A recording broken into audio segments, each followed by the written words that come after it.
Good evening, Final Fantasy Randomizer fans and SpeedGaming fans. I hope you guys have had a wonderful day as we're going to show off some Duckling boot camp flags with a whole crop of newer players in the community with Luffy D. Vitale, Rubes, 000, J-Man, and Saracen showing off what they've learned through the 7 weeks of the Duck boot camp so far. I'm Caleb. I'm in the booth with Lord Fizzlebeef. How you doing, Lord Fizzlebeef? Hello. I'm doing pretty good. I can't wait to see some Duckling v Duckling action. I've been taking a look at these flags, and I'm kind of really excited for this. I kind of really like what's going on tonight. I'm flattered that you say that, Lord Fizzlebeef. These are flags that I got to make.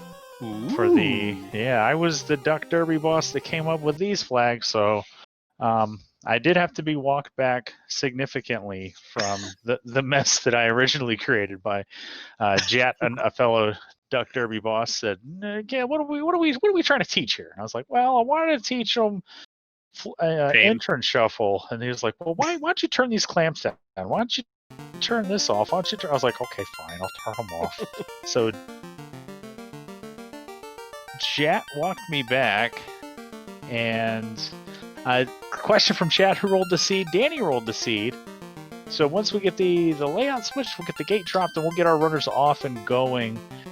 Fizzle, what was it like when you were a duck? So I came in even before the Duckling program started. My introduction to the community was, here's all these veterans, get slaughtered by them for like a month or two before you figure out what's going on. So now that we have the Duckling program, we have these nice controlled environments. We can design flags that are more accommodating to newer players while still giving an experience for some of the wilder flags you might see in like Iron Gall or whatever.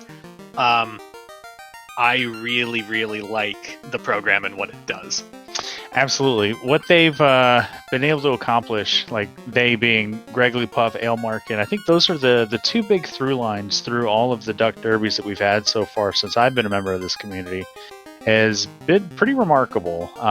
We're seeing new players come into the community and just within a matter of weeks start putting up times that are competitive with folks that have been here for over a year. And I mean, and you can already see some of the confidence showing off there. And Rubes' party running Thief Black Mage. That's the Thunderclaw special. So that's a little too spicy for my tastes, but it's an interesting party comp. So we'll get the stream here fixed in a second, but we're off and running. And Canary Castle right away. Volcano is incentivized this week. So, carry box could be required right away. Is Lightning 3, Bane, and Zap. Bane versus Zap, what do you take, Fizzle? Both, because they do two different things. Bane is great against aquatics, it's great against anything in the southern hemisphere. It's great against a lot of things that... like, if I had Fire and Bane, I would be happy. Fire for undead, Bane for things that are not undead. Zap is the odd thing out in that there are a lot of weird enemies that are vulnerable to Zap that won't be vulnerable to Lightning or Bane. I'm thinking Mudgalls, I'm thinking Rock Galls, I'm thinking, well, now we can get Wizards with Lightning 3, but there's a lot of enemies that have weird resistances. Mancats, for example, we can get those with Zap. I would take all three. So all this exciting talk about black magic, and I totally missed it. Fade was level 1 third slot, so Red Mage learnable, Knight learnable if we had brought a fighter. That's also pretty good. That's a pretty good toolkit to start with, especially Nice. for Volcano. Like Bane will take care of some stuff down here. Zap will take care of anything else that Bane doesn't take care of. There's a chance, right? So you're saying there's a chance. In that case, I would drop the Zap for Fade, because anything that Zap you want to bring for Fade is just better.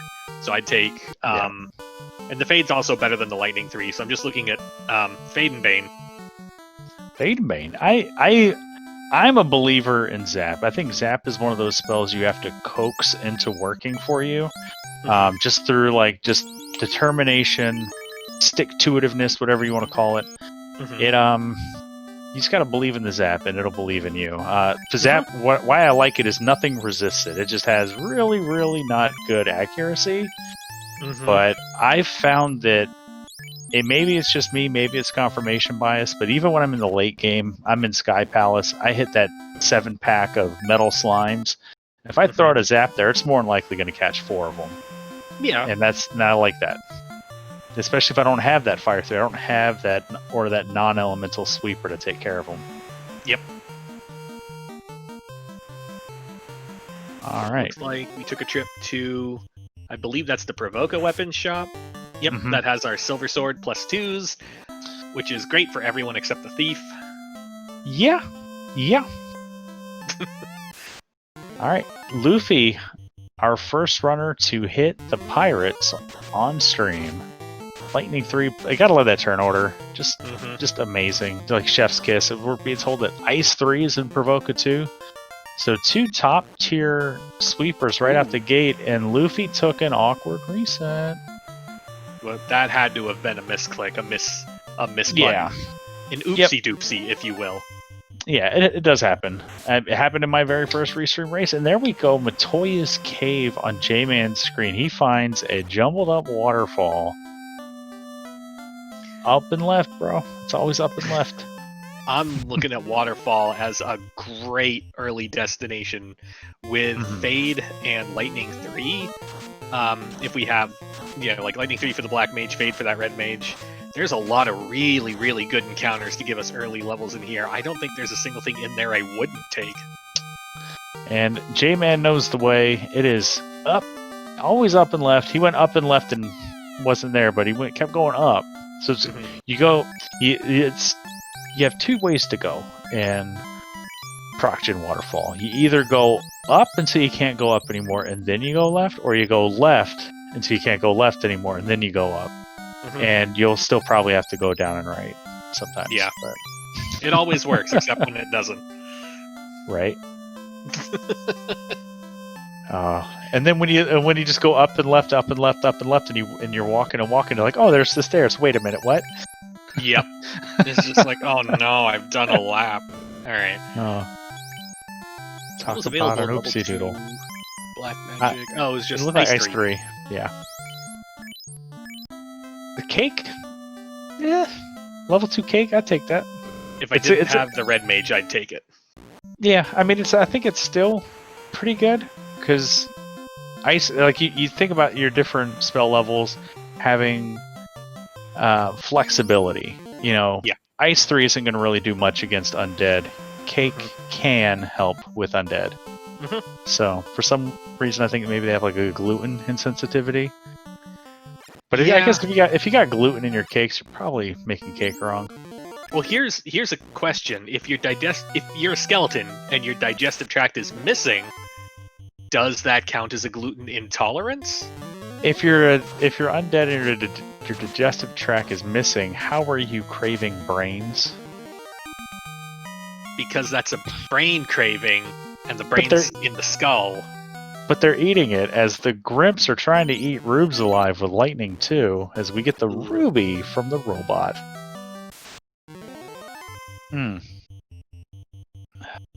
MG Weirdo in chat calling for the Grumps and Paralisks, likely with possibly the Medusa script here. Alright, that makes a grind in here a little less safe. Ow. Tracker Karant, my hero, correcting me. Ruby from Bicky, Crystal from the robot. So there's a cannon there to be discovered, with Matoya's Cave being the waterfall and the crystals there in Matoya's Cave, but it's not Matoya's Cave, it's now the Waterfall Cave. Yep, that's the brain burn. You go, oh, I got the thing. I get to go to Matoya's Cave. Oh, wait, no. I'm already here. That's Entrance Shuffle does one of those head screw things sometimes. It's just like, where do I go? I love this play by Saracen. Already onto the carry floor, and we got Ranklows. Got Ranklows in a dream. And I love it. I love what the Red Mage can run, because Red Mage usually can't run. People tell me that red mages are terrible at running, and yet mine usually just seem to. There we go. Chucking a fade. We're gonna see what's in this carry box. All right, here we go. Da da da da da da da. Ooh, key's a That's good one. good. Key is a required item. And it's going to get us so many boxes of cash for magic, of gear for potentially caster gear. Yep. It is only required for the Temple of Fiends, but as we don't have Canaria or Marsh incentivized, but it's pretty good. It's pretty good. Now, if Saracen looks like he didn't get out, those rank lows, gonna be a tough gatekeeper for any early level party, but... So, I'm looking at mages. If we sling in with just Fade and Ice 3 and dang the torpedoes full speed ahead, if they roll low, we can maybe get through that. That might be better than running at low level. Sharks with Lightning 3 are going to make the seas scary. What do you do when your early game requires a lot of overworld travel by sea? And you have a threat like that just hanging out in the water. How do you adjust for that, Fizzle? Go to the item shops. Look for tents. Look for cabins. Preferably the one that's cheaper, but honestly, either of those will do. Buy like 30 of them, and then head out onto the ocean. And if you make it like 1.5 screens, cabin go. If you make it, or if you know like the early part of the encounter table, if you can map out off a hard reset how many encounters you get or how many steps you get to an encounter, go just before that, cabin hard reset, go cabin hard reset, and just kind of cabin leapfrog your way around, because there's not going to be anything in the ocean you want to fight for rewards, and there's a lot of things you don't want to fight because it will punish you. So just load up on cabins. You'll get the cash somewhere else later. It's fine. So, for the folks out there that might be watching this maybe on YouTube, maybe are unfamiliar with Final Fantasy 1 outside of maybe casual playthroughs as a kid, or just coming and hanging out watching us on stream, what do you mean by a hard reset? So, in the yieldy days of the NES, we have two forms of resetting the game. We have a hard reset and we have a soft reset. Now, how that works in the context of manipulating encounters is all the encounters are on a table. It's basically like an Excel sheet where it's like you go 7 steps and then there's a fight, and then you go 5 steps and then there's a fight, and then you go 10 steps and then there's a fight, etc. through 256 steps. When you hit an encounter and you do a soft reset, the game says, oh cool, we did that encounter, and then advances to the next step on the table. If you do a hard reset, the game says, oh, I just woke up for the morning, I'd better start at the top. So it goes, wherever you did the hard reset in the table, it doesn't matter, you just go straight back to the top. And because it's not a changing thing, like if you know that it's 7 steps to the first encounter, you can just hard reset, it will be 7 steps. Hard reset, it will be 7 steps. Yeah. So that's basically the difference. I like that explanation, because that's more than just the, as Davis in chat pointing out, hard reset practically is the power button. Soft reset practically is the reset button. J-Man went south, which I love the play. I love YOLOing away from Provoca and Matoya and going to Elfland and like an entrance floor shuffle where everything's mixed up, because there's a lot of entrances down here, and if there's something that's going to get hung up in the way in Provoca or Matoya's entrance, it's a fun, cheeky little play, but it's also not bad because we know that it's level 3 and 4 magic down here. Not a guaranteed key item, but he finds the Castle of Ordeals, and that is a guaranteed either key item or incentive piece of gear, which could make this early game that much easier for him. Shoutouts to Mind of Me in chat saying, I thought soft reset would be up in A, and hard reset is the power button. On the yieldy hardware, there is actually a power button and a reset button.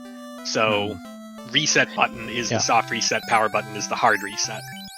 And if you are playing this game on like an EverDrive or something like that, and you have a second controller hooked up, you can just do up and A when you're playing the randomizer. Not the vanilla game, up and A isn't coded in, but in the randomizer, up and A is there for soft resets. Yep, to make it easier for the, like you said, the EverDrive players. Yep, and I think it might even be a workaround for folks that play on Mac because I know Mac emulators aren't the best, and I think that works around for that too. But I'm open to being wrong about that in chat. So. All right, J-Man going to show us our first item here, and it's the rod. So rod, and we had chime. Chime popped up somewhere. I missed where that came from. Thinking Chime maybe the was, shop? Vendor shop. Yeah, vendor shop, and I believe Provoca. Okay. So pretty good item. I mean, rod definitely going to be required. With the entrance shuffle, we're going to need that rod to get behind the vampire plate. The chime may not be required unless Temple of Fiends is in the Mirage location. With entrance floor shuffle, the chime only grants us access to that entrance. That entrance is not guaranteed to be a Fiend dungeon or anything that's required. We could walk in there and it's a Cardia treasure. Because right now the Cardia dead ends are still the Cardia dead ends. Those are not shuffled in.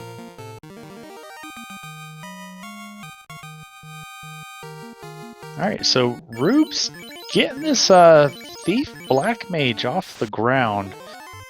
There's a lot of talk in the community about what is the best party. What's the optimal party? And it's one of those nebulous questions that doesn't really have a direct answer. And it always comes back to player comfort and player experience. Mm-hmm. What sort of indicators do you have in a flag set that tell you I should, and an Ice 3 gauntlet, by the way, here in Ordeals as well is going to be huge. What indicators do you look for that determine whether or not you're going to run 4-man, 2-man, 3-man, flexible? Like what are you looking at? Sure, there's a couple different things that I personally look at. I look at scaling as kind of like a triple check. If it's 200% scaled with no clamps for like enemies and bosses, like if it's 50 to 200% for enemies and bosses or less, I'm looking at running a 3-man party. If it's 300% with clamps or higher, I'm looking at running a black belt in my party. If it's full entrance, floor shuffle, the whole shebang, without deep towns, I'm looking at running a white mage. If there are deep towns, I bypass the white mage. That's basically the checklist I kind of go through to build my party, and then from there I just throw in, like, start with the template of fighter, thief, red, black, and then if it's 3-man, drop the thief. If I need a black belt, drop the fighter.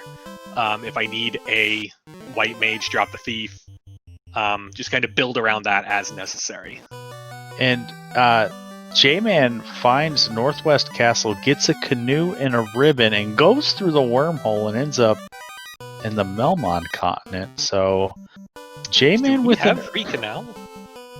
We do have free canal. So this is just early exploration lead for him. Getting that early canoe is going to be helpful, but Luffy right on his tail. That Titans was right there in Marsh, so everybody's going to be fine. Rubes is going to be there soon too. Coming through Ordeal is going to get his rod, Saracen, and there's J-Man going through the wormhole, finding Matoya. And a harm 3 plus 2 sword, so that's the defense sword, and there's the floater. J-Man with the big brain plays. I really, really liked committing to the Titan wormhole. We had free canal, so technically we could have gone here. However, that still would have required sailing to Melmond, and then we walk all the way over. Whereas we're already here. We're already on the continent, in the middle of it. We can just walk the rest of the way to make that check. It was an excellent play. I love it to bits.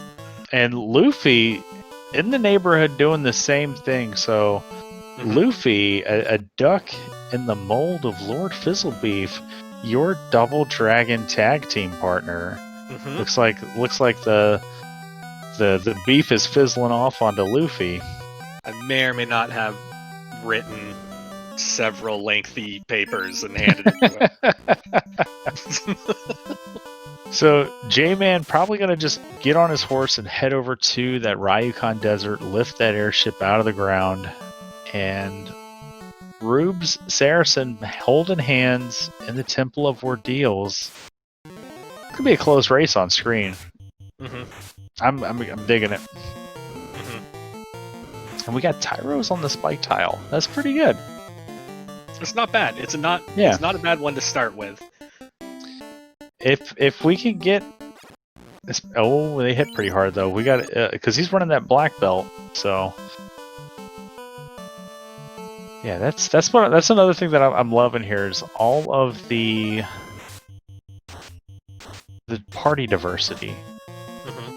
So no two runners on stream running the same party. Same core concepts. Luffy, Saracen running a similar party, but Luffy brought a little bit extra firepower. J-Man running a similar party, but instead of the extra firepower, brought a little extra speed. And Rubes just said, "I don't need the versatility. Just give me the speed and the power."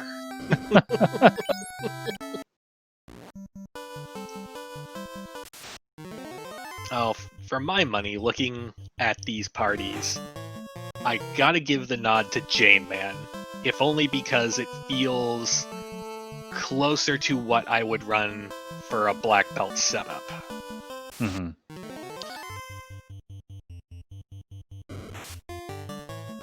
Do loose items are they on your checklist when it comes to party comp? So a weird flag set will always require like a top to bottom evaluation. Yeah. And if we're looking at something where there's like no encounters, but it's B-side grind tiles, and there's like one loose, or everything's loose and it's entrance floor shuffle, just all that stuff, that I kind of have to look at as being how many boxes in the game do I have to open? If I see myself opening half plus the boxes in the game, I need to bring a fighter unless things are outrageously like high statted. If I envision myself opening maybe 20 boxes in the game, I'll bring a black belt, even if there's low stats, depending on if I think I can get away with it or not. I was willing J-Man to come back to go to Melmont. He took off after checking Titans and Sarda. I was like, no, you got to translate that slab. Proximity routing. Do it while you're here so you don't have to come back. And he circled back. So J-Man and I were on that telepathic wavelength at the moment. So it looks like level 6 magic we spotted Life 2, and it looks like it was in a red mage learnable slot. That's very good news for the people that brought red mages. And there's temper for red and black mage learnable. A little pricey. It's just about $6,000. Saracen in the air, digging out Cardia with that. He doesn't have the early tail, which we found in Titans West. Okay, it was in Northwest. Okay, I assumed that he was in actual Cardia, but Luffy showed us what was in Sardis Cave. I missed that on J-Man's screen, and it was Earth Cave. So we have 2 of our 4 Fiend dungeons right away. Feels pretty good. And we have the rod for one of them, so we are essentially, potentially, that rhyme was intentional. I should have said that rhyme. I rhymed intentionally. Yeah. Talk about a missed opportunity. And that's a very forced rhyme.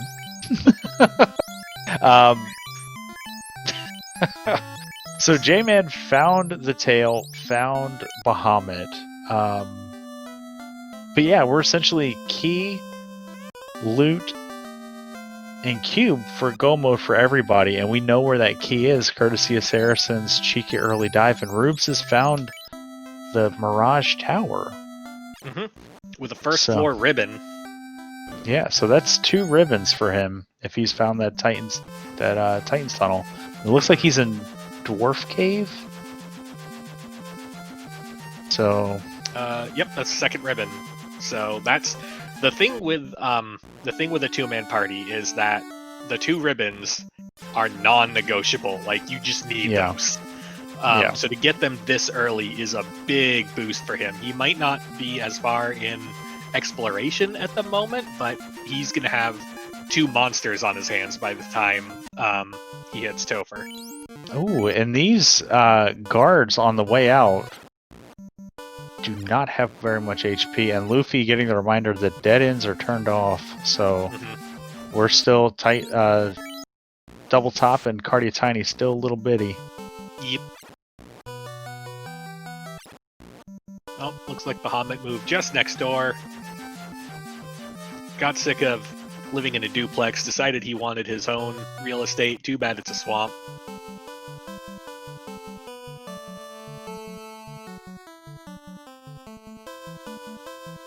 Taking a moment to take some notes, as it looks like Rubes is hitting the Melman continent. Gonna translate the slab. Got the crystal, so I'll probably get that floater. Meanwhile, Saracen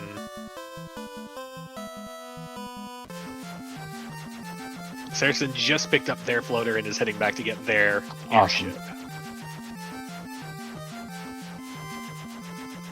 And Luffy took a page out of Ailmarkin's book there, crashing that airship. You know, that thing spent all that time under the desert and just gonna put it wherever you want. So I can't have nice things, Luffy.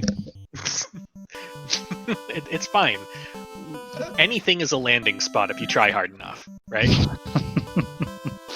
So bold choice coming to the Honorat continent without the Oxyale. This is just one entrance. We still have all of the volcano and sea shrine, or I'm sorry, volcano, ice cave, and chime to look through those doors. This is a lot of walking for one door. But I'm just gonna put my foot in my mouth because that's the Temple of Fiends, so definitely required. Yeah, it's important, and even more important is the princess that we get to send back to Canaria Castle, wherever it is. That is a key item, just not one we can get right now. Yeah, and it's always good to find Temple of Fiends before you find Canaria Castle.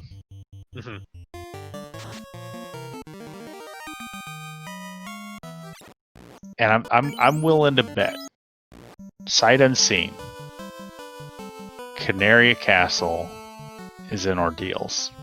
Because it always likes to be in Castle Shuffle for me. Interesting. So, I mean, there's not many other places it could be at the moment. Ice Cave, Volcano, Chime. And J-Man just says, can I just fit the airship? No, it was Marsh Cave. Marsh Cave is incentivized, so maybe we'll get a ribbon out of here.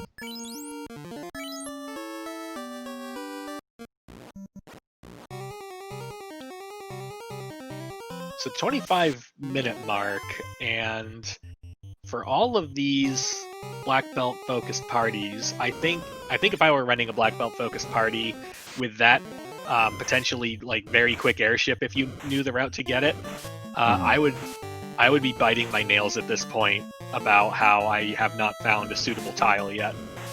I mean, that's the Tyro tile is okay, but I think we can do a lot better than that. Yeah.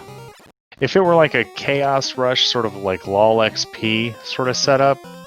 Ooh, Shadows with Brack. Yikes. Dislike. Yeah, that's not good. But Luffy gets down to the crown tile here, and it's fine. It's fine. It sags. And it's an herb. We did find the Elfland Castle. I believe it was Cardia Grassy. Yeah, it was somewhere Cardia, I think.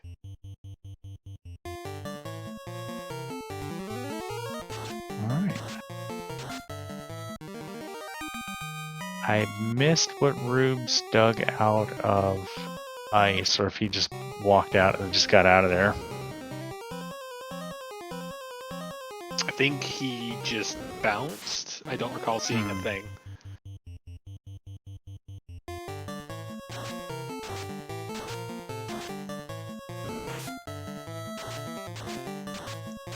all 4 of our runners in the frozen marsh cave at the same time is kind of fascinating to me. Yeah, it's a little bit of a route convergence, and like there's still a lot of other places we can go, and I think this might be a product of the Duckling boot camp system, where not necessarily where Greg and the other Duck Derby bosses are like telling them to like this is what you should be doing, this is how you should be routing your checks. I think it's just you see the ducks talking in the spoiler rooms. They talk about strategies and stuff. Vets chime in, and there's a lot of talk about proximity routing. So if you're in the area, might as well knock it out. And we did see all of our runners get sort of funneled into that wormhole and come out with their canoe floater and a ribbon. So you got to feel a little brave. So we got fades, we got lit 3s, we got a nuke in there. We're good. It's just Brack. It's a problem.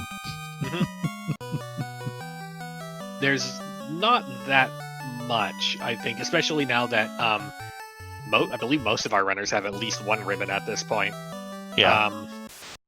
There's not that much I would be afraid of. Because Shaman between Fade, doing Lightning 3, Ice 3, and Nuke, we'll just do whatever. Yeah. Yeah, and we got that Ice 3 gauntlet. So J-Man looks like he's going to make his stand in the Earth Cave. So now that we've seen a bunch of entrances, I don't know if we've seen the full complement of Cardia Islands yet. Double checking notes. We did. Okay, so we saw Cardia Force with Sea Shrine. Yeah, so we have our 4 Fiend dungeons. We got to find that cube. So that cube could easily be in the Sea Shrine. It could be in this ice cave. So we have TOF. We just need to find loot and cube. Not bad for just around the 30-minute mark here. Alright, let's see if Luffy decides to look at all the tiles in here, looking for something to grind that black belt against. Holding that Ice 3 gauntlet really opens up the possibilities of what we can do a solo black belt grind on. Yeah, a pack of waters would look pretty good here. Well, that's not what we want with Ice 3. No. Not what we want in general. It's high experience, but it doesn't crack the top 10 list, and Vampire hurt. Yeah, they punch real hard. Yeah.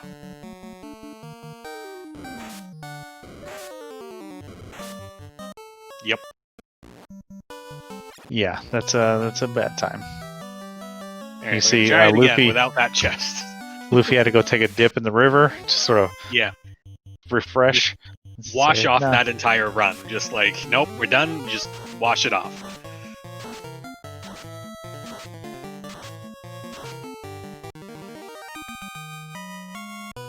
Oh, I'm looking at Saracen's screen, and I'm seeing very the gas D tile.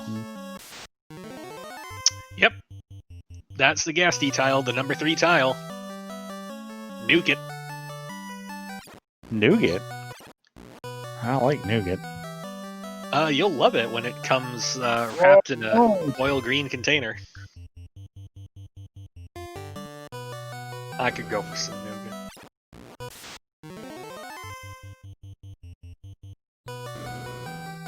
But that's pretty good right there in the Hall of Giants, so that's definitely like when we've got a few levels and we can survive those hits. Come back to. I mean, I'd probably just roll in with just a ton of houses. And just build a whole brute force community. it. Yeah. Building a housing. Question, chat, did that Whizvamp tank 2 nukes? So the fun thing about Whizvamps and why they make an awful grind tile sometimes is they can easily roll up in like the 600 health range, which is pretty survivable for 2 nukes. Oh, Saracen gonna go see what the slab turns into. Kind of forgot this was on the table. because we got the slab so early after getting the floater. It was right there in Crescent Lake. I want this to be Oxiel, and I want Onrak to be holding, I don't know, like the loot or something. Ordeals, we've seen Ice, we've seen Marsh, we've seen Titans. You see Northwest? Yeah, we saw Northwest. Oh. Yeah. Did we see Sarda? Yes. Sarda was in Titans West. But All right, J-Man is showing us Lich. Oh my gosh, it's a Lich! Oh, spooky scary. What a punch it. Oh, I didn't punch it too hard. Lich making it. Ooh, stun touch on Lich.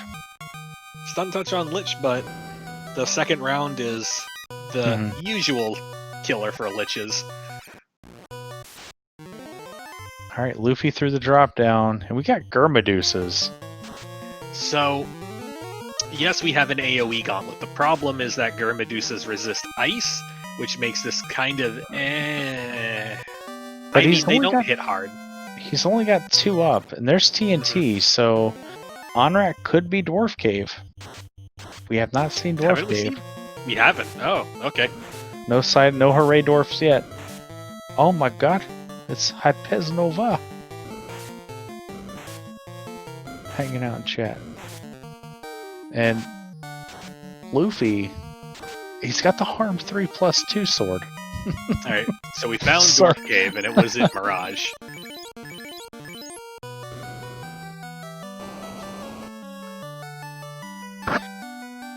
Alright, so the dream's dead. What even is Onrak Dungeon at this point? It's gotta be like another Cardia treasure. Yeah. That's like all it could be. Pretty right? much, yeah. Cardia Forest, I think. Or Canaria Castle? Right, we haven't seen Canaria Castle yet. Canaria Castle could be underwater, it could be at Ordeals. Both are sort of awkward. Saracen's gonna get real happy here. Gonna find the Temple of Fiends. And going to work with his Ice 3 gauntlet. Level 22 now on that black belt. So, J-Man using the Ice 3 gauntlet for this Ghastee grind. Ice is one of the elements that Ghastees do not resist, but they're not vulnerable to it. So while I wouldn't recommend it as like a solo grind strategy, it's something you can easily toss out to just do some damage, and some Ice 3s will get the job done. I don't know, somewhere between like 2 on a good day and like 6 on a bad day. Two is getting it done, so today's a good day until the Georges showed up with Cremate. Yeah, so I don't think we've seen Canary Castle just yet. There's Warp. Pretty good, pretty good.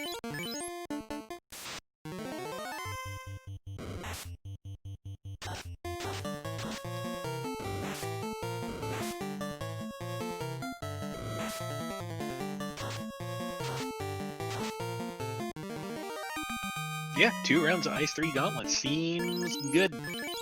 This is a good grind. Alright, and Rubes come through the Earth Cave, just slow and steady, cruising along with that Thief Black Mage.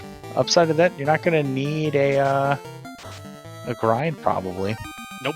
If you just take all of... Well, not all of, but if you take most of the encounters that you come across, you'll just be level 30 by the end of it.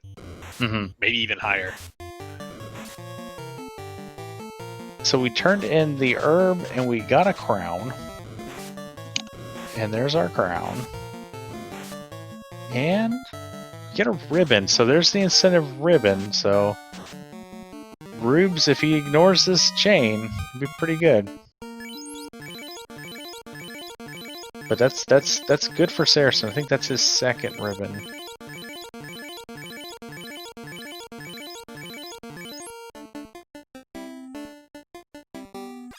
J-Man giving this Ice Cave another crack at it. He wants to get that TNT out of there. That ribbon is going to benefit everybody but Rubes at the moment.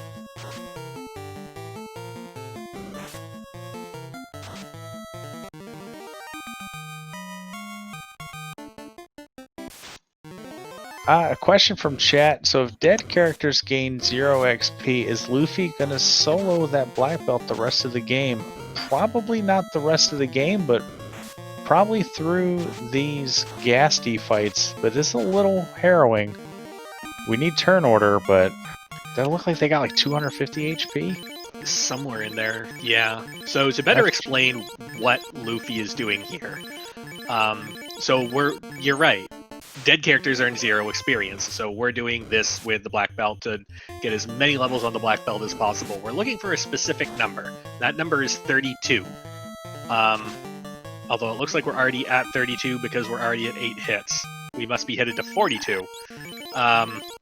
Or maybe even 50? Who knows? But the thing about a black belt is that black belt power scaling is weird.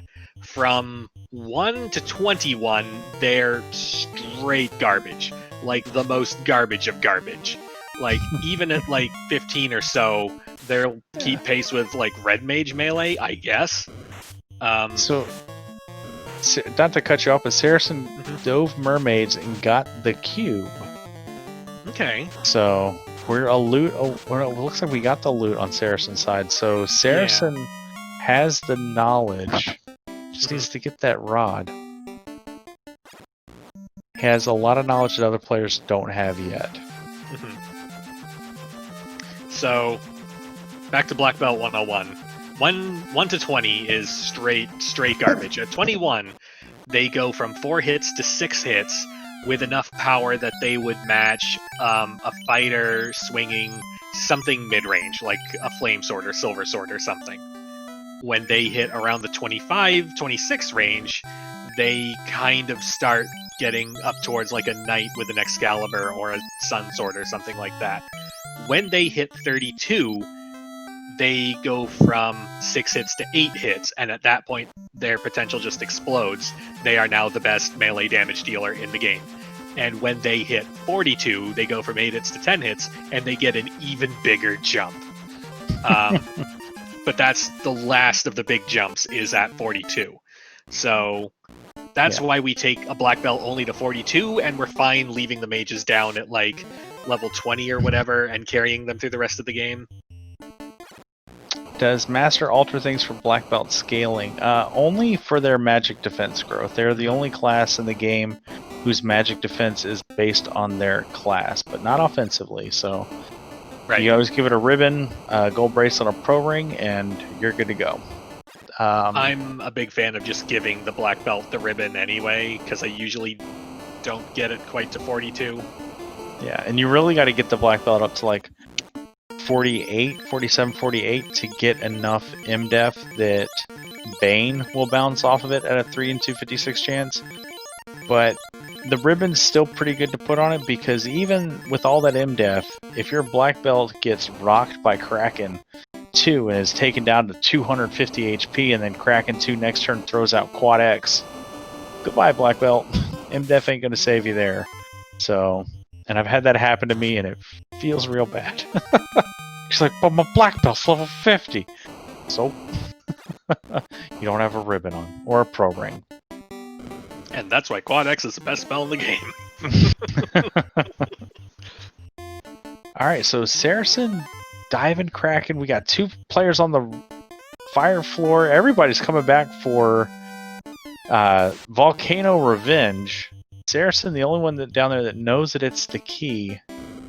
Everybody else hoping for Cube, I guess.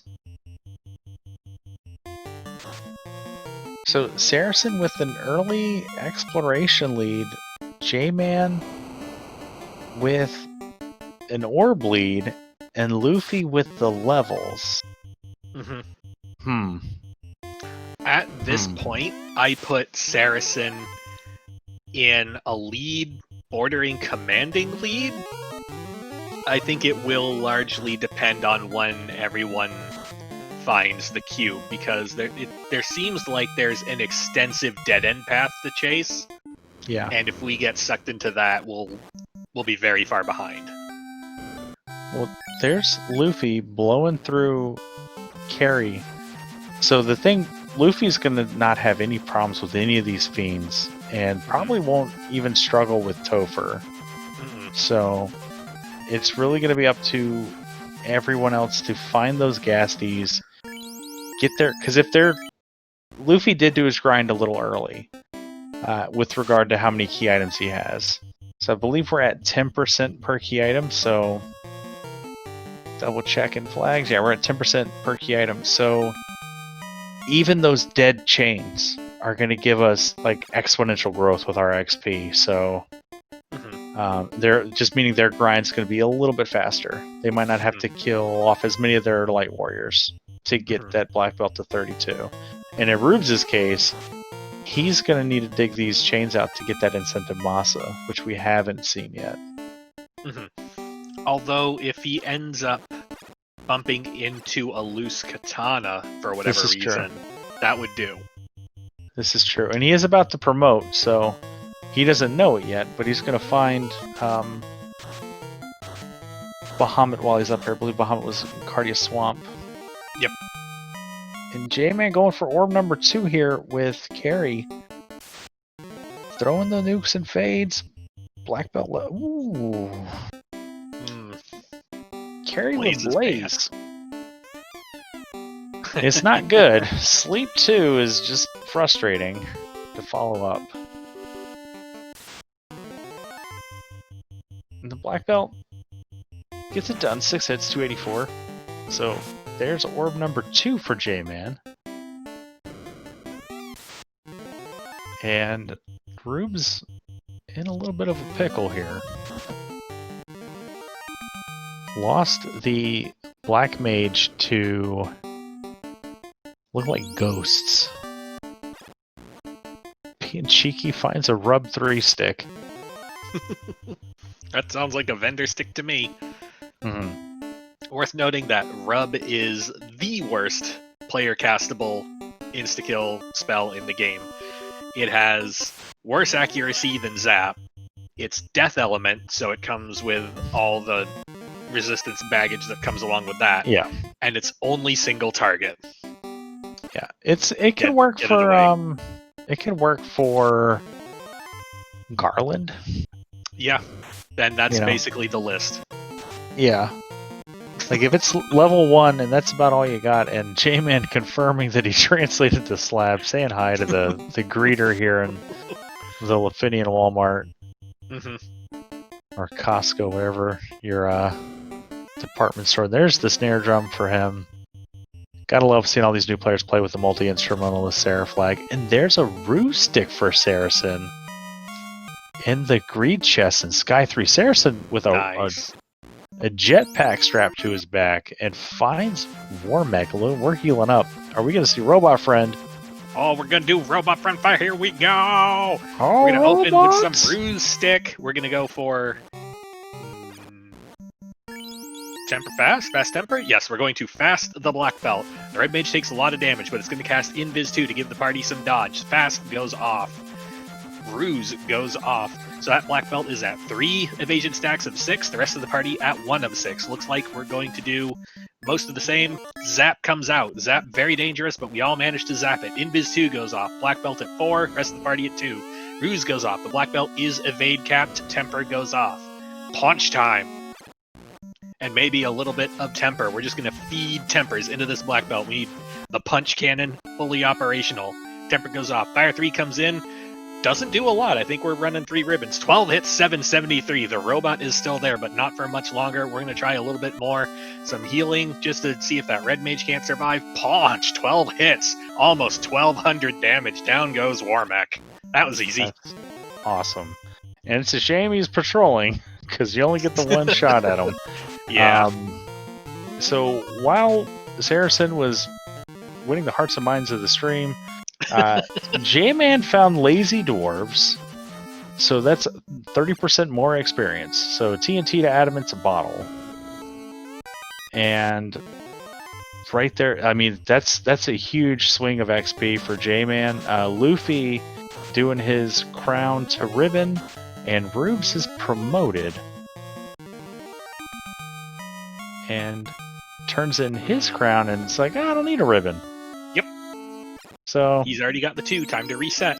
Good move out of Rubes.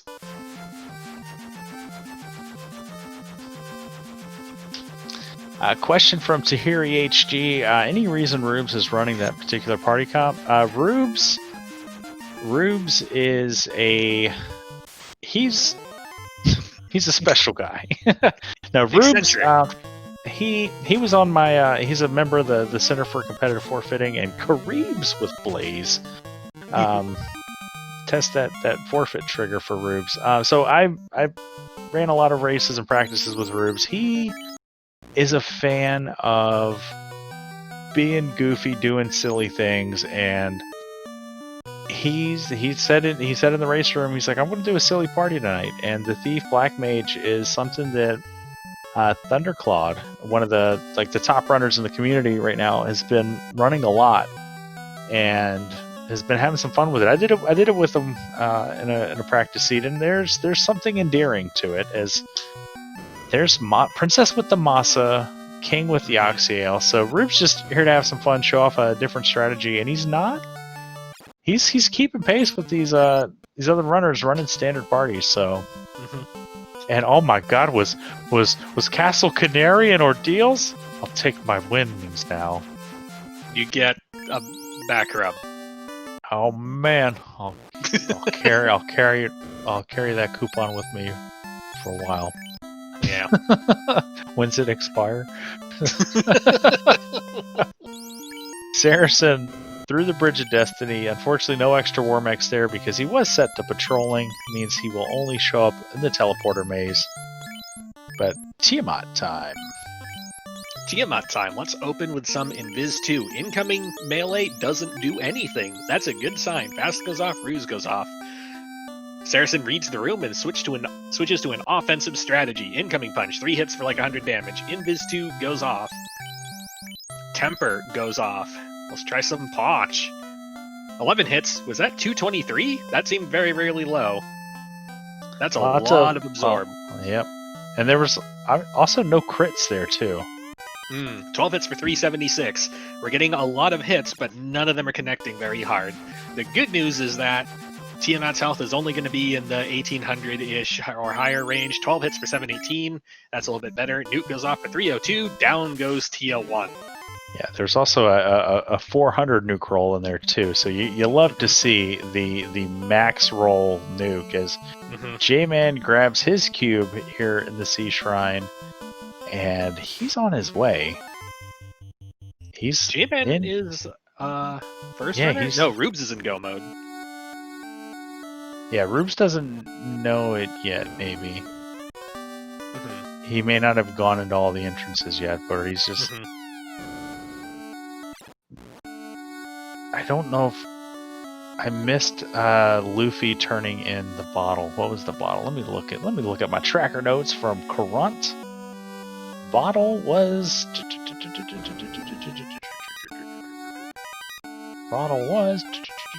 Has anyone turned in the bottle? Bottle was Opal Bracelet. There we go. Corunt.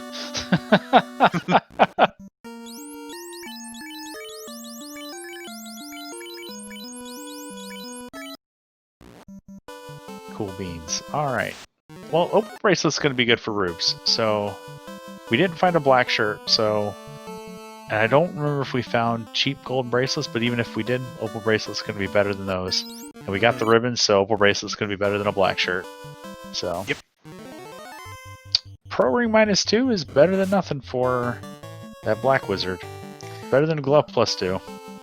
Even, I think, if the Pro Ring were -5, I would still take a Pro Ring over any other glove armor, because in the absence of a ribbon, that Pro Ring is going to provide resistance to the death element, so that's going to let us dodge Quad X, which is scary, Rub, which is annoying, Squint, which is annoying, and Toxic, which is potentially very dangerous.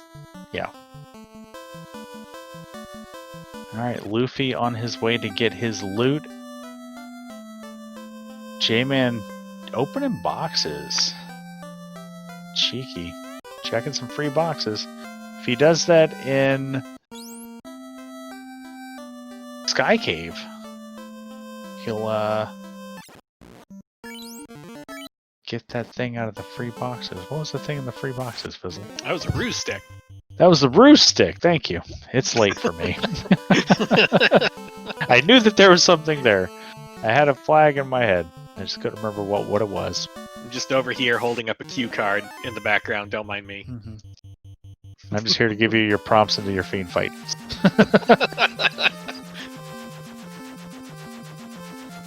All right, Rube's gonna go to Ordeals. Get that masa.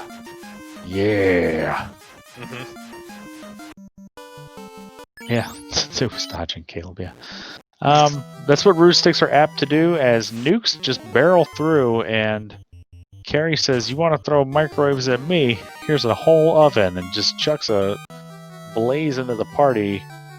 We're just throwing kitchen appliances at each other as Carrie throws a toaster in the bathtub. Thunder comes in. Punches for 6 hits, 409, and we're through after all that big, just angry AoE elemental damage back and forth. And non-elemental damage. So, happy day there for Rubes getting that masa. Has to feel pretty good about. You hate to walk all the way to Ordeals and entrance, or an entrance and floor shuffle for it to be nothing. Yes. So to get that payoff is huge. Which is why it feels like almost every single time I run one of these, like, Ordeals is something pivotal that I end up leaving to the last minute because I refuse to go there. Even though it takes 20 seconds to walk there. It's the, I feel you. I agree. It takes 20 seconds to walk there when it could take 5 seconds to walk anywhere else.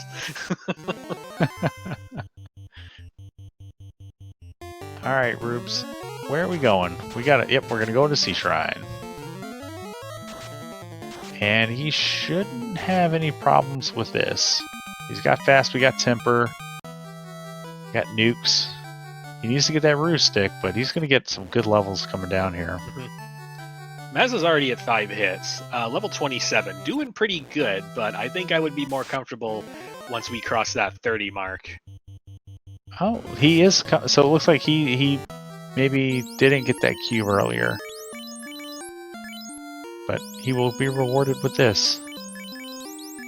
Oh, that's right. He knew it was down here, but I think he got blown up by these ghosts before. So. Oh, yeah, that's right. Yeah. And J-Man takes care of Kraken, so 3 orbs down. Chasing Saracen. Procate -3.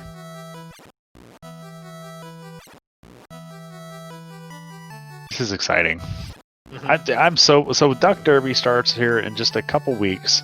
We're coming into our final week of the Duckling Boot Camp. That reveal will happen on Sunday at 10 p.m. Eastern on RPG Limit Break. We'll reveal the Duckling Boot Camp Week 8 flags. I made those flags too, and I was also walked back significantly. But I did get some cheeky, spicy flags in there, so when we were designing the Duckling Boot Camp, we sort of loosely based it off American military boot camp from like basically Army basic training. So each week there was a theme we were striving for, and the themes that we sort of landed on each week is sometimes they went hand in hand with the flags that we created, and sometimes it was a little trickier. So like the first 2 weeks, those are sort of our drills, where we had like our physical readiness and confidence building. There's some black belt stuff in there. There was some like just giving you like the tools you need to beat Topher. Week 2, or the second phase, was all about fighting. So there's our hand-to-hand combat. That was like when we had the black belt training. We also did the marksmanship training, where there's a lot of like I think that's the first time we started playing with like item magic. And then the next phase was move phase, where you're like land navigation and obstacle course. So that's where we had the forced floaterless seed for land nav, and the obstacle course was a Fisher Price My First Entrance floor shuffle. Mm-hmm. And then sorry, go ahead. I was gonna say, and then the final phase is survive. This week's theme was advanced maneuvering, so just straight up entrance shuffle. And next week, I'm not going to tip any of the flags because I'll leave that for the folks to do the reveal stream. But the theme is engaging multiple targets. So take that, put that in your little craw and like chew on that, see what's what. So I want to give an update to what's going on. Saracen has all 4 orbs. We got the loot, we got the key. We're headed towards Topher. J-Man has been turning in some more key items. It looks like J-Man wants to do a grind before taking on Space Cave. So, and we've picked Frosties to do it. Frosties are killable. They're up there on experience. They're not in the top 10 list. They're not even close to the top 10 list. Meanwhile, Luffy is kind of the wall that's closing at Saracen's back. Luffy's black belt is an absolute monster, but is basically a half dungeon behind Saracen at this point. Yeah. So this is Saracen's race to win right now, but it'll be interesting to see if the Fiends have anything stupid up their sleeve. Saracen cruising right now.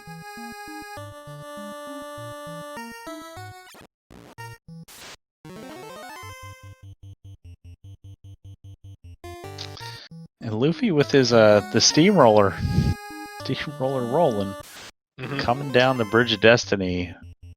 Rube's taking on Kraken too, so it's gonna be close. What are we doing for this boss fight? Looks like it was some fade, some temper, double temper. Interesting that no fast is available. I wonder if we forgot where that was. Paunch goes out. Significant damage. Temper goes off, fade goes out, 159. We're going to try round 2. We're just going to wait. We don't need any more magic because we're going to punch 10 hits for 1,400 damage. We no longer have a tier 1 problem. No. Just a mess to clean up. You know how big that room is? And there's definitely chunks all over it. Speaking of a place where there's stuff all over the place, make sure you check us out on the Discord. You can find us at FinalFantasyRandomizer.com. There's a link to our Discord. There's a link to the Dev Discord if you're interested in helping out with the development team. We have folks always coming up with new flags. Our beta site is always in flux with new stuff coming in, and I can't wait for all that stuff to be pushed to the live site so we can show you some of the neat things that we've been working on. I say we, but I mean we as a community. I haven't been doing anything.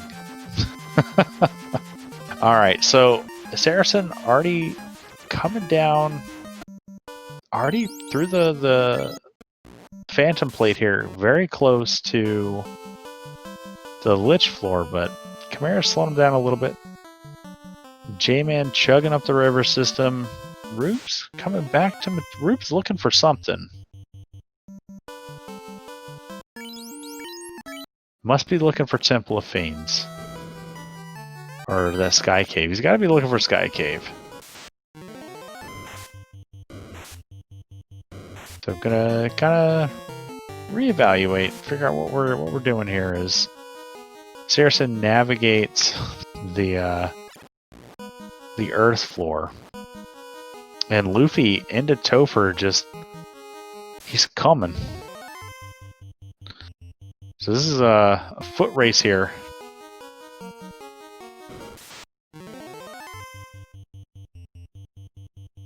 Alright.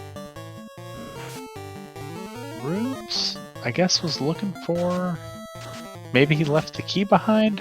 Or he's coming back here for a grind. Not sure what Rubes is up to. His levels look pretty good, but here comes Lich 2. We're going to fight, we're going to nuke, we're going to nuke. Lich opens with Lightning 2. That's fine. Nuke 137. Another, hey, that's a pretty good nuke. 378 and a paunch for 679. Down goes Lich 2. Saracen getting it done.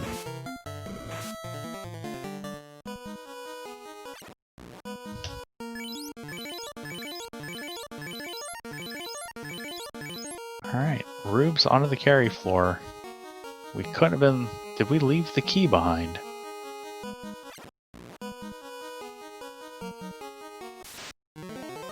Here comes Carry 2. We're going to punch, we're going to invis 2, and we're going to fast. Carry has fast, so free round, but it's a little scary to have her pump that out.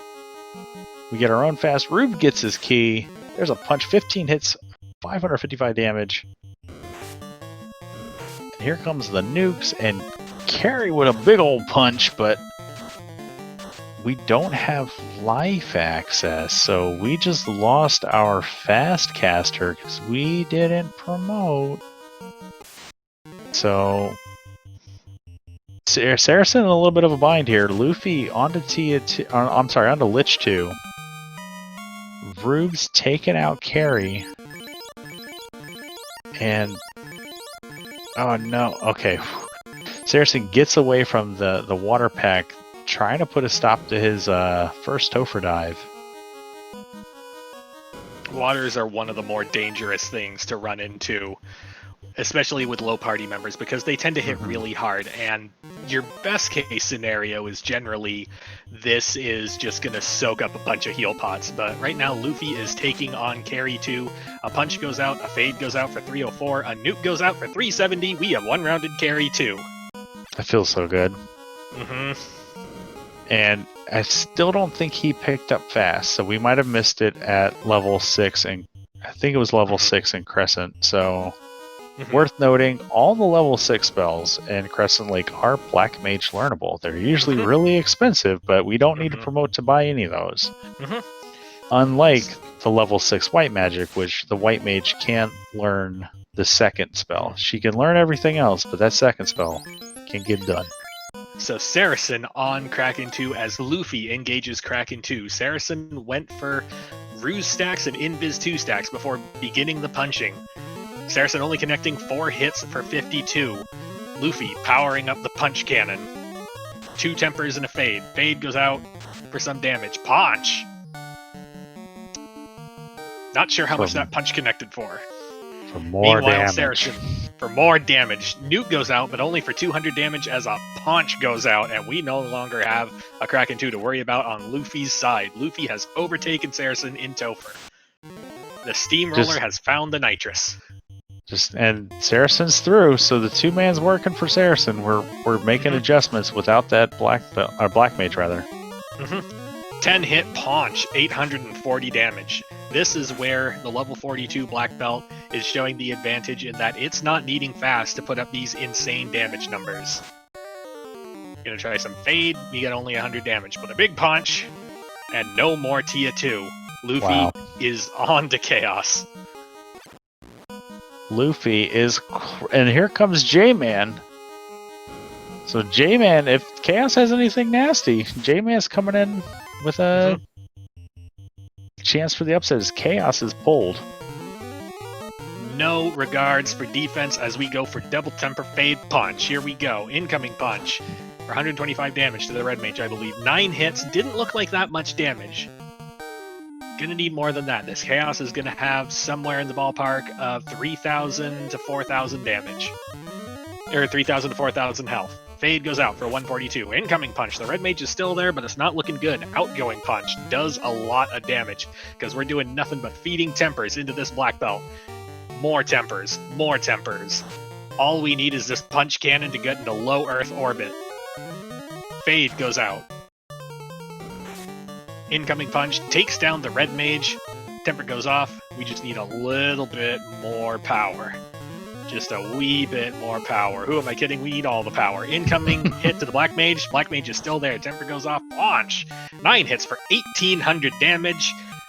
And Luffy is our first on-screen runner to clear the game with an official GG race time of 1 hour, 5 minutes, and 58 seconds. Wow. And that's yeah. Oh, go ahead. Take it. That's good enough for first place by a whole second in front of second place Burt Reynolds, finishing off screen 1 hour, 5 minutes, 59 seconds. Oh, we're going to see if we can get Luffy in here.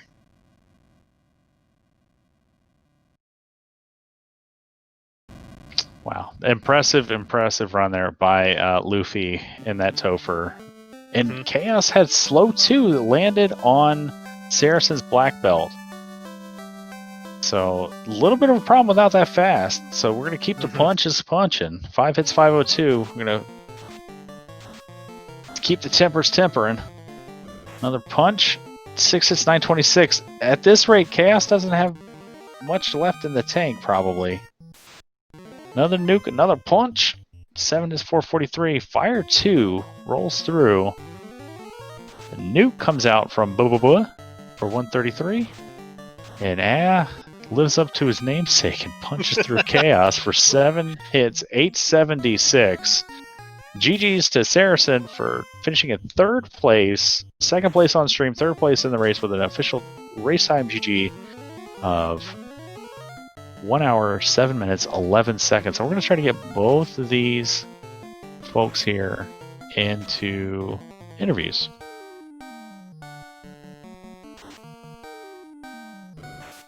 That's a wild finish, man. That's insane. A 1 second finish on this, and it's one of our ducklings that took it. Showing up and showing out. And Saracen, like, not even, like... I mean, Saracen, I think there's a lesson here about back rows and Black Mage survivability, because if that Black Mage hadn't been taken out, I think Saracen Luffy may be a little bit closer. But maybe a little closer, but I think Luffy still had it, and we are joined by our 1st place finisher, Luffy. GG, man. How's it going? Hey, guys. GG's, thanks. And we also have our 2nd on-stream finisher, Saracen, joining us. GG, Saracen. GG's. That was... So, the biggest difference... So, Saracen, you beat Luffy into Topher by 2 minutes. Luffy overcame you at Kraken 2. You basically pulled Kraken 2 simultaneously. The difference here, Saracen, it looked like your party comp was built more around like a fast temper model, where Luffy's was just a cannon, basically. The black belt was super high level and didn't need the fast. So that's what I was saying as we were pulling you guys up here, that I think if Saracen's fast caster had stayed alive, though, that Tia 2 and Chaos fight might have been a little bit quicker. I don't know if it's 2 minutes quicker, but it would have been a little bit there. So we'll start with Luffy. Where's your head at, man? I mean, once I last location that cube, it kind of felt pretty bad. Thinking I was a little far behind. So once I got that, I just tried to put my foot down and just try to run as fast as I could. I knew that was my go mode. I knew where everything else was, and just really just kind of step on it. The black belt was where I wanted to be, so I just tried to go fast once I found it. Yeah, and go fast you did. Though that gas degrind with the ice 3 bonk. Good. Yeah, that got a little scary. I think I got down to like 60 HP on one of them and almost lost some levels there, but thankfully they were kind of paper. They had like less than 250, I think. Yeah. On HP. So it felt pretty good.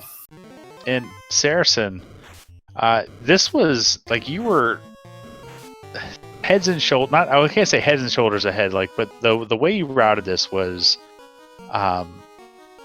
significantly well, like better than I was expecting, I guess, and I mean that as much of a compliment as I can possibly give you. We, like Fizzle and I, both sort of declared that you had an early exploration lead, and then like you hit go mode first. Really, really well executed seed. We saw you dive all the way down through the volcano very early, while every other runner on stream was going around Provoca, Elfland. What was your plan of attack? What was your strategy for this seed? So the early volcano was it was really nice having Fade and Lit 3 right off the bat, so I could get a couple early levels. But I wanted to get the information as far as the key item. Seeing that it was the key, that I didn't need it until the very end, was relieving. After that, it was just about exploration. Awesome. I'm going to pause you as J-Man just pulled Chaos. So we're already going to start with some punches. Red Mage is going to do some Invis 2.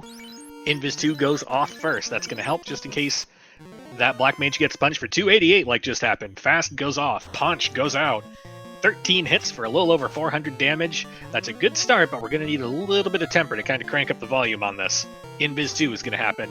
More punches straight to the black belt. Starting to get a little nervous in here. Invis 2 goes off. The party is at 2 evade stacks of 6. 11 hits for 427. A lot of good hits, not a lot of damage that we're expecting. The Thief does thief things. We're going to try some fast. We're going to fast up the Red Mage. We're going to do some more Invis 2s. Invis 2 goes off. We're at 3 stacks of 6. The Thief continues to do thief things. Public Punch. 14 hits for 701. Chaos has slow 2, but thankfully missed the most vital target. Fast goes off on the Red Mage. We're going to try some nuke strats. How about some more Invis 2 and a punch? Thief finds the crit, does 32 damage. Punch, 12 hits for 981. Chaos is not long for this world. Fire 2 does Fire 2 things. Invis 2 goes off. We're at 4 stacks of 6. Nuke, is this going to take it? For 110, doesn't quite get there. We're going to try some fight, a little bit of nuke. How about some Invis 2 and a punch? Punch goes out. 11 hits for 910. Down goes Chaos. J-Man finishes in 5th place with an official GG race time of 1 hour, 13 minutes, and 7 seconds. I mean, that's really 4th place, because Chanigan also finished with an official race time GG time of 1 hour, 13 minutes, and 7 seconds. So these clusters, man, I don't know. This is wild. Danny outdid herself with this seed. I've never seen 2 ties. Yeah. Yeah. Oh wow. So I'm gonna message J-Man and get him in here for an interview. As Rubes is making his way downtown with this Thief Black Mage combo. And he's on Tia too, so Rubes Fast goes out. Mazza damage, 12 hits for 379, not bad. Ink does ink things. We're going to try an attack, and we're going to use one of our Temper casts. Temper is a precious resource, but we're using some of it here. 12 hits for 1213 suggests that was a very good idea. We're going to try a swing and a wait. Swing goes out, 13 hits for 878, down goes Tia 2. Rubes is on to Chaos. I'm hoping that we see. So we had a tie. We had 2 minutes later. We had another tie.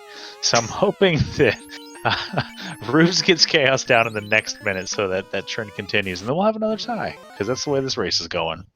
We're going to pull Chaos. We're going to go straight with the attack. We're going to do fast first round. Test swing. 6s for 136. At least it connected. Fast goes off. We're going to try some more swing, some more temper. Temper goes out. Temper connects. Incoming punch. Crit for 264. Not good news. 13 hits for 729 helps, but if we take too many more of those punches, we'll be in real trouble here. Swing goes out. 13 hits for 874. Probably 2 more of those and Chaos is down. Chaos punches again. The black belt the black mage survives. We're going to try some more temper. Big swing. Power swing. 12 hits for 1146, but Chaos is still there. Chaos has gone melee insane. And slow 2's the black mage. That was a 50-50 chance to be real bad for us, but Nuke goes out for 120 and 13 hits for 1559. Rubes takes down Chaos. Rubes finishes in 6th place by himself with a GG race time of 1 hour, 15 minutes, and 19 seconds. The trend is alive. We want to have another finisher off stream for 6 minutes. No, that's a heck of a race, a heck of a finish on stream. But J-Man, we got you in here right as Rubes was finishing up Tia 2. J-Man, thoughts? Where's your head at, dude? You raced this really, really well. Yeah, it felt good. Felt like I had a nice and found the what is that? Titan's castle or cave. Yeah, the wormhole. We were super excited that y'all did the wormhole, and then because it's not something that you didn't have to do it because you had the free canal. So I figured I had one spot I could check on that side, so I'd just make a quick dash over there, and when it came up floaters, everything's coming up Millhouse. Yeah. Yeah, and it worked out, and it was then we just saw it was sort of like going around the horn on the stream, because Luffy was the next one to go through the wormhole, and then it was Saracen, and then it was Rubes.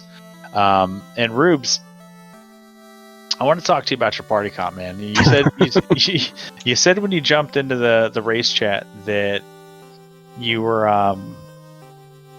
gonna do something silly. So what inspired you to run Thief Black Mage? I don't know. I was just driving home earlier. I was like, you know what? If I get to do the race tonight, I'm gonna do a 2-man comp, and I'll pretend I'm Spellzap or CC, and let's have or Thunder or whatever, and let's have some fun with it. Nice. Well, you definitely channeled your inner Thunderclawed with the black belt.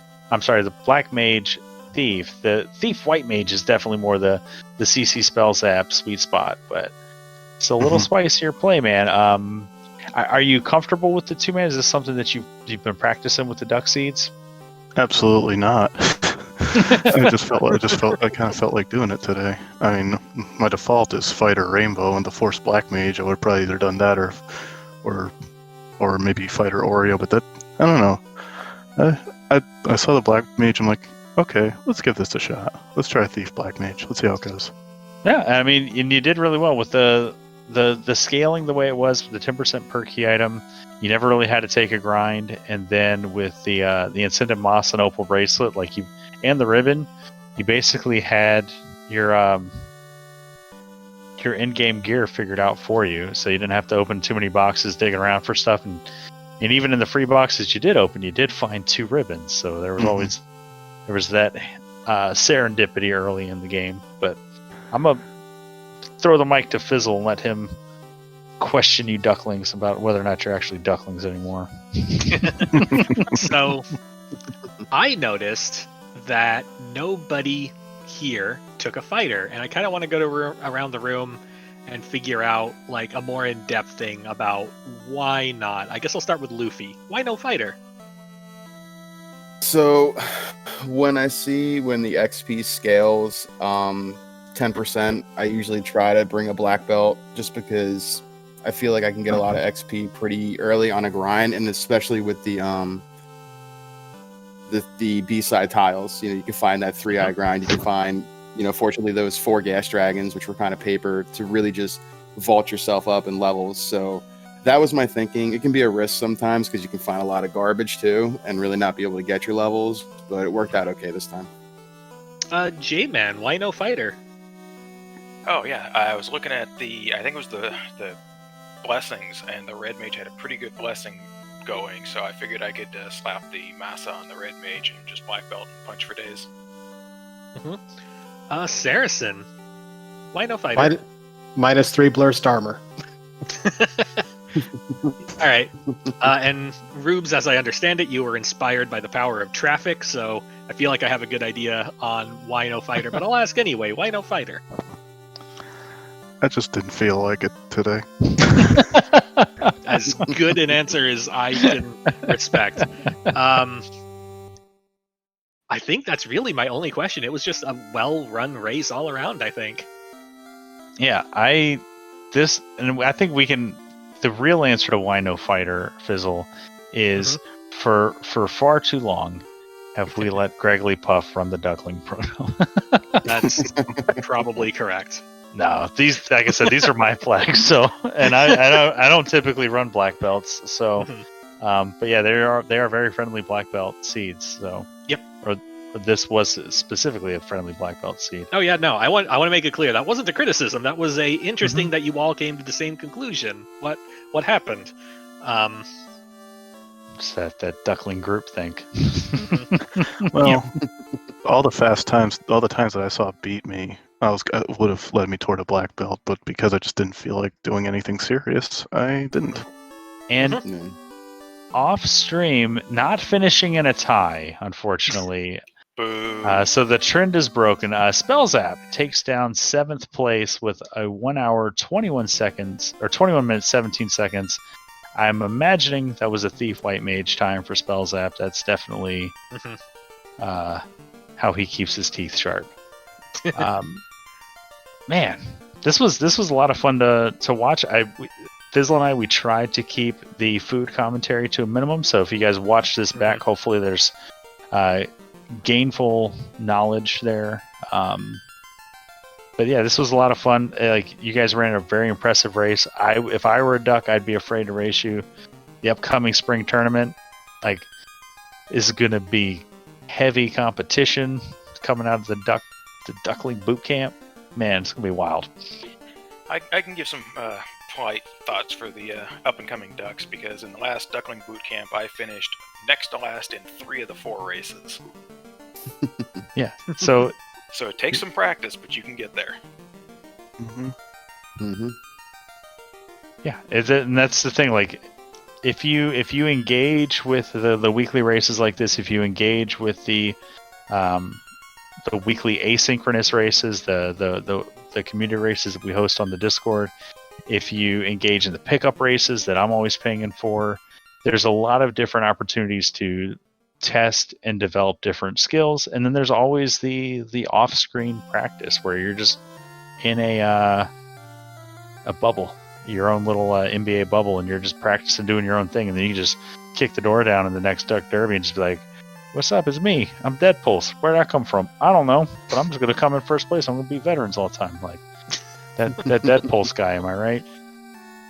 But no, like Luffy, is this your first big win in like a group race like this? I won the it was like week 4, I think, of the fall co-op, the Chaos Rush flags. I won my my night, so this is my second. Okay. Well, GG's, man. It's Yeah, feels pretty good. Yeah, man. So I guess we can pass the mic around the horn, get final thoughts, and get SpeedGaming back their channel. But before we do that, I just want to thank Karant for doing the tracking for Danny. I want to thank Danny for organizing everything behind the scenes, getting us the broadcast, getting us the race room set up, all that stuff. First on, Luffy, right to you, man. Final thoughts, bro. So I want to thank you guys, Caleb and Fizzle, for doing comms, Danny for rolling a great seed for us to do, SpeedGaming for hosting us, Karan for tracking, Mind Me for the restream. You guys have been great. Join us on the Discord, Final Fantasy Randomizer. A lot of fun. Come hang out. And then right behind Luffy, we had Saracen. So final thoughts. Much the same on all the shoutouts there. Always appreciate all of the work behind the scenes and in front of the microphones. This was a great seed. Felt really good about it. I hope everybody else felt really good about it, given the clustered times that we all had. And I'm looking forward to the Derby. Yeah. And we had another duck finish off stream with Zero Cool, hour 124, 8 seconds. So GG's to Zero Cool. J-Man, final thoughts, man. Yeah, definitely. Thanks to everybody for helping out behind the scenes, getting the tracking and the streaming done. Without that, it's not nearly as much fun. So thank you, everybody. And it was actually fun to be in an actual tie for once. Yeah, a literal tie. Yep. So we'll get a get a free time going here. No, we're not going to do any of that. Yeah, I don't think we need to do that. And Rubes, our final on-screen finisher with the Thief Black Mage. Final thoughts, man. Just GG to all the runners. I mean, congrats, Luffy, on the big win over Bert there, and look forward to continue racing you. And also, don't take a ribbon thief into the sea shrine, or a sea snake will glance you. And off screen, we had Goats Pirate, another duck, coming in 9th place with a 1 hour, 25 minute, 40 seconds. So GG's to Goats Pirate. Fizzle, I know we have our weeklies that we always do. Monday at 9 o'clock on Randomania, Thursdays here at 10:30 on Speed Gaming. The RPG Limit Break will have the Duckling reveal at 8 p.m. Eastern. So if you want to watch any of those, make sure you check them out. Also on the Discord, you can get the spectator role, so you'll get all the pings whenever there's a race happening. I think there's a couple Iron Goal races coming up, but I don't know if any of them are going to be restreamed. So Fizzly, I guess you want to take us home. Sure. Once again, big shout outs to Speed Gaming, big shout outs to the unspoken hero of the run, Karant, for taking lots of notes for us so that we know what we're talking about sometimes. For all of us here at the Final Fantasy Randomizer community, thank you all for watching, and I guess we'll see you next time. Have a good night, everyone.